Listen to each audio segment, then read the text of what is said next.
Какая с этой машины? Выкрутил вот цилиндр, который стучит. Вот, уперлась отвертка. Надавливаю. И туда ушло. Соответственно, вкладышу хана, правильно? Вкладышу хана. Берем следующий цилиндр. Здесь такого нет. Ну, я так понимаю, что больше всего вот этот цилиндр у нас и стучал. Первый по счету от ГРМ. Ну а вот тут мы видим, что болты не откручивались, все закисло, все ломается. А когда покупал машину автотеку, смотрел, предыдущий владелец говорил, что мотор капиталили. А до него еще писал, что оборвал шатун. То есть как вот они вот так вот сделали и откапиталили его, не откручивая болтов. Загадка до сих пор. Вот они, сломанные болты наши. Ни одного живого нету. Добровольно никто не выкрутился. Такая вот история. Сейчас будем открывать поддон, смотреть, что там у нас приключилось. Из-за чего весь этот стук. Катализаторы еще стоят. Раз они стоят, значит никто не капиталил, 100%. Иначе их где-нибудь в сервисе уже вырезали бы, я думаю, давным-давно. Тут, видимо, все закидало маслом, видимо, либо смесь богатая, все черное. Каталик на месте, что не радует.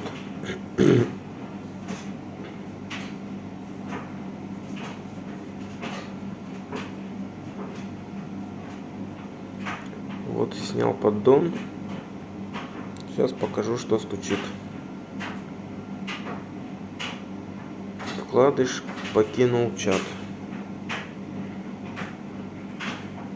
И алюминиевая стружка, пудра в поддоне. Ну, как бы таких больших кусков вкладыша там не наблюдалось.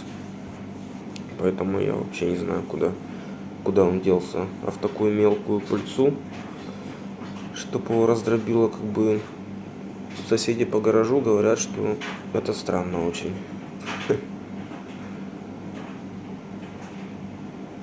И при откручивании шатуна, соответственно, вкладыша вообще не наблюдалось. Ни расколотого, ни где-то там намотанного.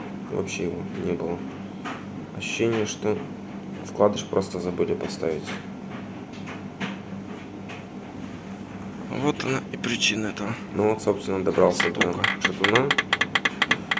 Свободно. Болтается изрядно сильно. Все открутим, посмотрим, покажу. Все остальные пока вроде на месте. Двигатель такой черненький. Масляное голодание. Видимо, масло кушало хорошо. Все позалегшее.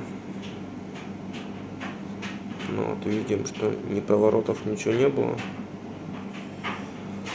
Шатун не синий.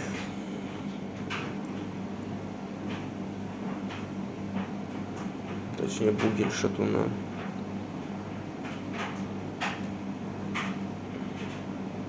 Остальные вкладыши достал с других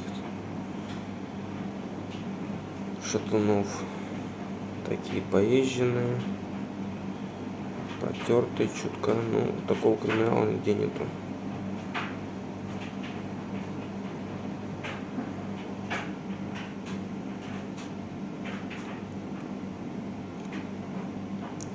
Самый потрепанный шатун тоже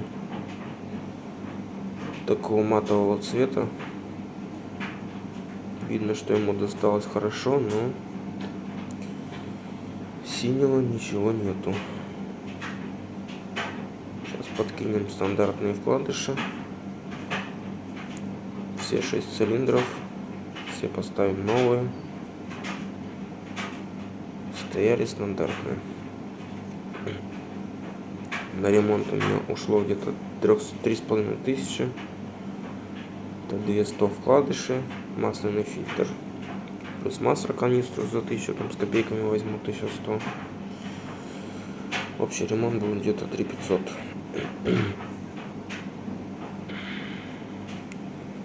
Ну и все, было бы ничего. Начал мыть поддон. Вот она вся, вот эта вот стружка. Опять же, стружка мелкая, крупных кусков не было, не наблюдалось. То есть, не знаю, возможно такое или нет, что прям она в мелочь все превратилась, весь вкладыш превратился в мелкую пыльцу. Соседи говорят, должны быть крупные огрызки. Огрызков крупных не было. Давно размолола, куда все делось, загадка. Ну вот, соответственно, масло взял самое дешевое для проверки. Плюс прокладочки подкупил на выхлопной коллектор на штанишки с колечком. Очиститель взял карбюратора. Плюс. Короче, поменял вкладыши. Вот. На этом, где у нас тут было все печально, ходит свободно такой люфтик. Короче, проверим, пока заведем на таком, проверим автомат рабочий, не рабочий, и там уже будем точить коленвал под ремонтный, либо менять ремонтный размер. Для запекания сделал портяночки, затянул это все дело. Все, люфт убрали. Первый раз такой истории. Вот таким случаем воспользовался. В общем, надо собрать, завести. И задача проверить автомат, работает он, рабочий он вообще или нет. Взял кота в мешке, не на ходу. Ну, только что заводился и стучал. Ехать на нем было страшно. Заведем, проверим автомат, а там уже будем решать. Снимать коленвал, протачивать с ремонтными вкладышами, либо что с ним дальше делать. Вот все собрал. Сейчас этот поставим.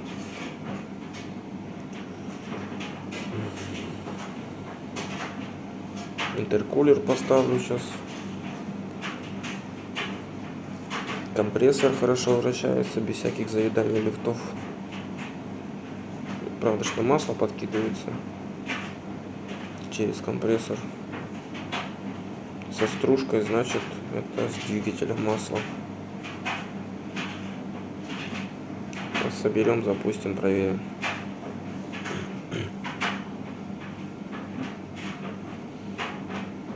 Нужно смотреть, откуда масло идет, куда кидает его.